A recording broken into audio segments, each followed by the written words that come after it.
Good evening and welcome to Press Pass. My name is Masai. Sorry that we're a bit late, but let's get to it. This is what we can expect tonight. The opposition leadership has been hijacked by corrupt cartels. Is this what the campaigns have come down to? He say, she say kind of response? What else can the media do? And yes, it has been a week of manifestos. What has been manifested after that, especially with the coverage from the Fourth Estate?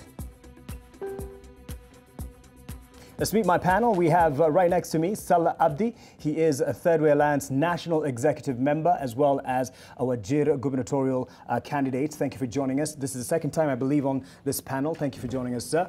Next to him is Albert Memusi. He is head of the communications for the Jubilee Secretariat. Next to him is Charles Kerich. He is the managing editor at The Star, editor-in-chief at Radio Africa, as well as the chair of the Media Council. Thank you for being with us, sir. And for the first time on the panel, Salim Lone. He is a career journalist. In fact, he calls himself the senior journalist on the panel, because I told him Macharia Gaitho next to him will be with us. Yes, we have Salim Lone. He is the advisor and spokesperson for Raila Odinga, as well as NASA by extension. And next to him is Macharia Gaitho. He is right here, of course, as a representative from our elections desk at the Nation Media Group, and as well as an independent journalist. So let's get to it. And just earlier this week, there was a story that was critiqued by some, and this was, of course, on the Daily Nation of Monday, June 26th. I believe we have a copy of that on one of, right next to one of you. Yes, that's right there next to Kerich. And this is what I have here, if you can be able to grab a shot of what I have to the director, the Jimmy Wanjigi connection. And this story was talking about NASA having opened its arms to Kenya's most feared man. Expounded on page 8, 9, 10, and 11, breaking down where he got his wealth. And there was a critique on this, as, you know, why media saw this, or at least the Daily Nation saw this as a necessary story to have on their page, their front page nonetheless. And this came from Ahmed Nasir Abdullah, and he said the media is sleeping with the devil by covering such stories, and it was not factual. Macharia Gaitho, I'm sure you were there in terms of deciding why the focus on this. Why was this important? I think it's a very important story because we're in an election, and I think we are dealing with political parties and political actors who are making certain promises. Now, what we always say is that your company can define you. The company you keep can define you. If you're telling us you're going to fight corruption, and yet you have by your side somebody who is, let's put it mildly, pretty notorious, either you're not being honest with us, or you're a very naive person. Right. As simple as that. Well, and I pointed out who was critiquing this and actually making some noise about it. Ahmed Nasir Abdullah, a lawyer, you know him, you've heard of him, quite controversial. And he brings up the Nairobi Law Monthly as an alternative to this particular story. He tags us and says, we also highlight Daily Nation and the romance it enjoys with the power barons in this particular story that it brings out, calling it non-factual. I don't know, Salim Lone, you probably saw this one and you had some responses. Yeah, quite a few actually, but first of all I want to say it's a delight to be here at the Nation House, a place I've loved for like 50 years almost, and to be back in Kenya also. So to come to this story, this is what we call a hatchet job, meaning a story full of innuendo without any evidence being presented. If indeed Jimmy Wanjigi is what you said he was, and you pointed out that his career has run for over 10, 15 years, there is nowhere indicated that this guy was never charged in court under a Jubilee government. There is nowhere indicated that he's being called part of a cartel, and yet we know for a fact that most of the cartels are actually on the Jubilee side. the super rich. NASA has very few. But there's some in NASA. There's some in, of course there's some in NASA, yeah, I'm not denying that. But the point I'm making is you cannot choose one individual, call him the most hated and feared man in Kenya. If you look at our history, unfortunately, we have had awful crimes. Mass murder, hundreds of youths being killed, Mungiki or otherwise, so much violence. And yet you find one person who is with NASA to highlight, right, with unproven allegations.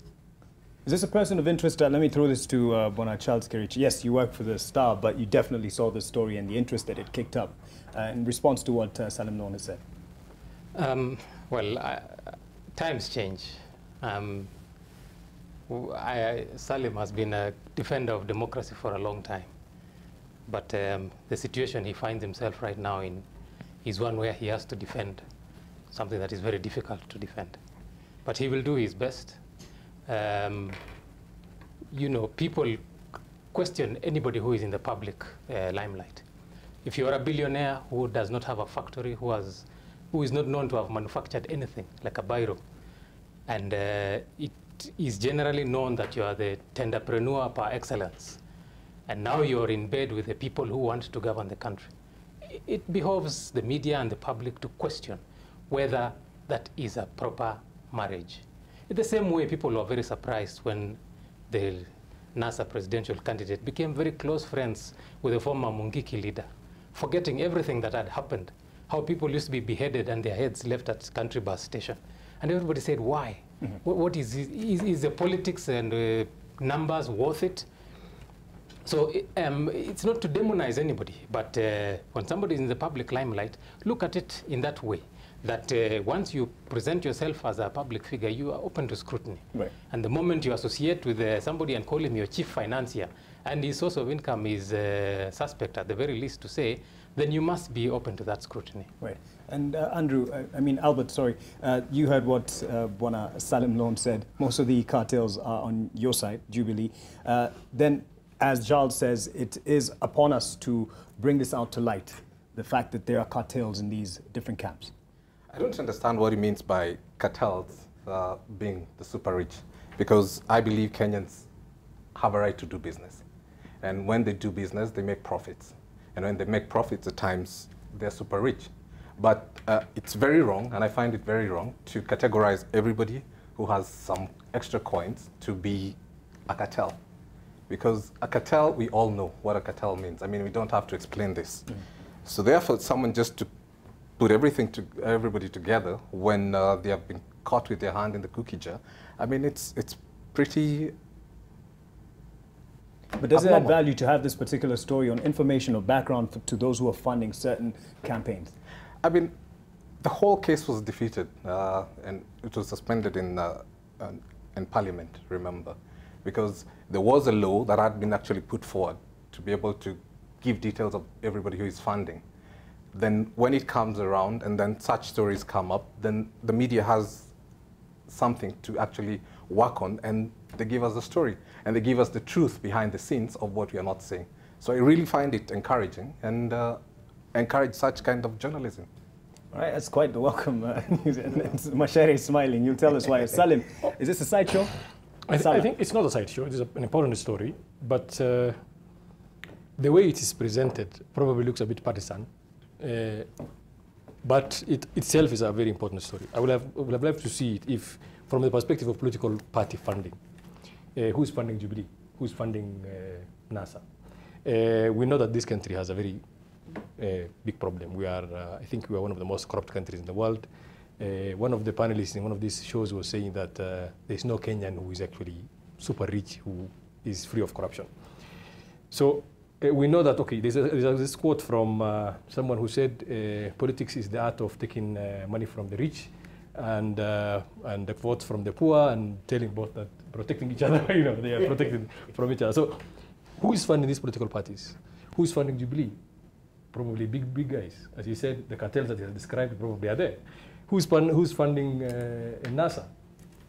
They have actually shown one person. We'd like to see more.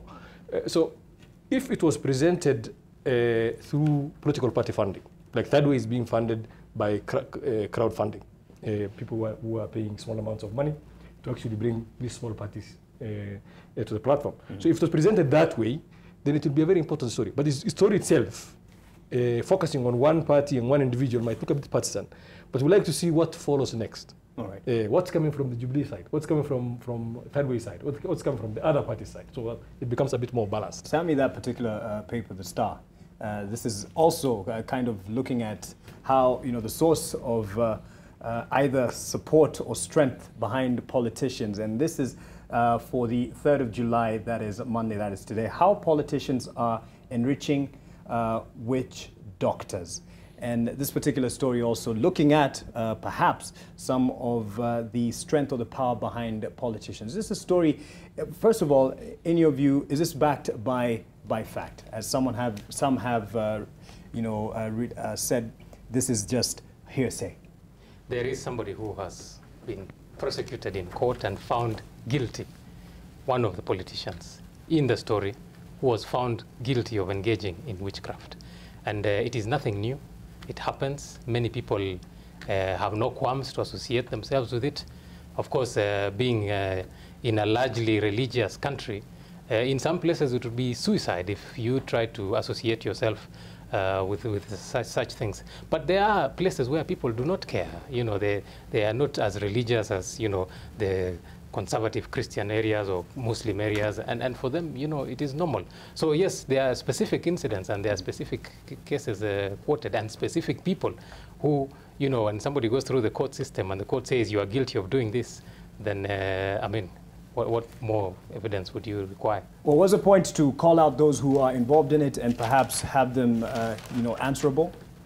No, I think the point was to just say that this is happening. Let the people know, although people already know that it happens. If you come from a community of witchcraft, you will know what happens. Yes. But there are other places where there is no such thing going on. And because people do not, It even says here, well, it talks about a book that Kenyatta wrote and narrated how he used to be like the apprentice of a seer and a witch doctor carrying his paraphernalia around. I don't think it's such a big deal anyway. We're a religious, we say religious. We're 80% Christian nation. So we say, but it's not reflected in the things we do and say. We are a superstitious society. Some people will go to witch doctors, traditional doctors. Others are in church praying for victory. Go to any political rally, they start with prayers from some clergyman, from some fellow who owns a church. There's no difference between that one and the witch doctor in the village. Right. I beg to differ with that. I mean, really, some of us are really God-fearing and do not believe in witchcraft whatsoever. And honestly, seriously, I've associated with politicians for quite some time. And I see the kind of effort they put into their politics and into the effort into getting these seats. If they believed in witchcraft, I don't think some of them would go to the extra miles they go to actually even do fundraising for the same.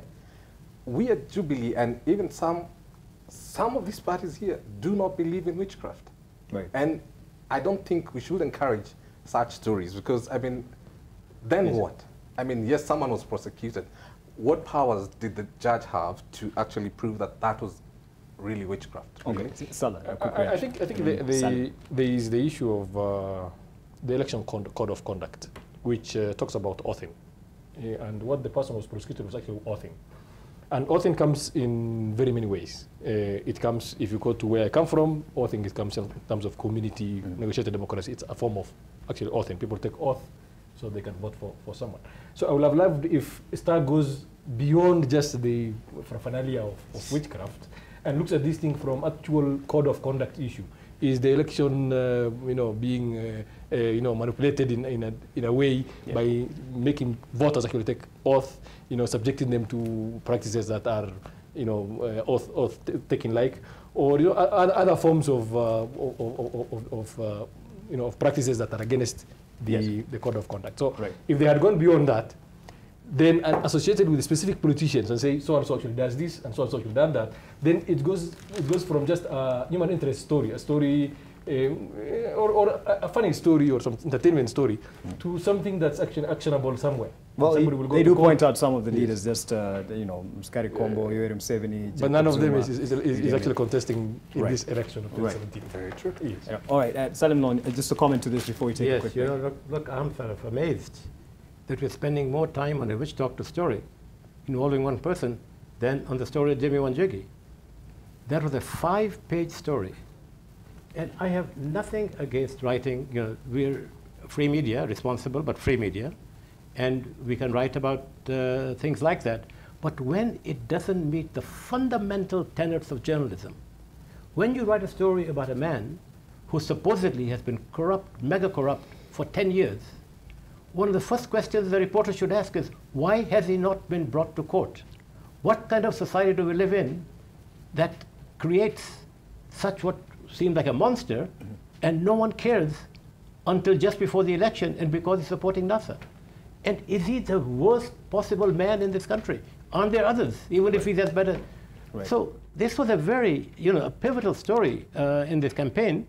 And unfortunately for us in NASA, we feel that most of the media is biased against NASA. Against NASA.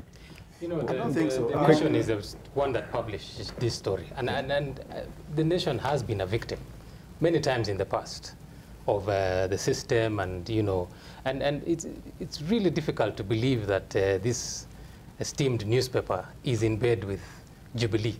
Yet, you know, not too long ago, something happens and some reporters or cartoonists lose their job, and they say, look, you know, you're being punished because of being in bed with the government. But the person who is pointing out this thing and saying that media is in bed with the devil should also declare his interest and say that I am the lawyer for this fellow. It is in my interest to paint him in a good light, to, you know, cleanse him of all his sins and present him as white as snow. Yes. And the fact that, of course, he also has his own publication, which he has then used to say that the media is a cartel and my client, which he doesn't declare, is a good man.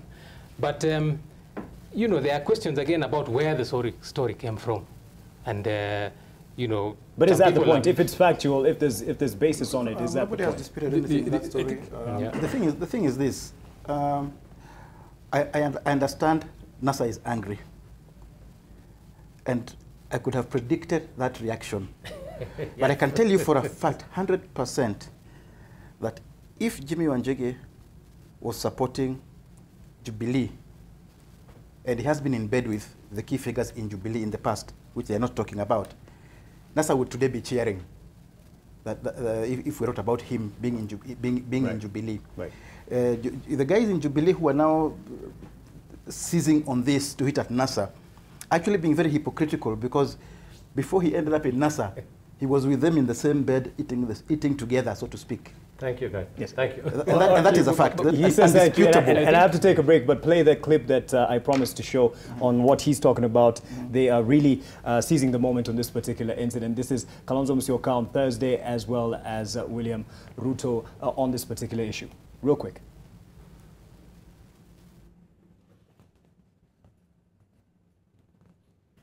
That is the clip of the previous presidential debate, which we will talk about. But I wanted us to have a quick look at what the leaders of both NASA and Jubilee had to say on Thursday. This is the first clip that is there to give a response on the Wanjigi, whether media is in bed with the devil. If you can see it, please play it, Miss Director. Kupatia Ruto pesa zote na Jimmy Wanjigi. Mahali walikosania, namuuliza Jimmy Wanjigi aambie Kenyans the truth about William Ruto. The opposition leadership has been hijacked by corrupt cartels, and it is a hostage of corrupt cartels who are funding their campaign, and we can tell them they will not return us to the days of Anglo-leasing.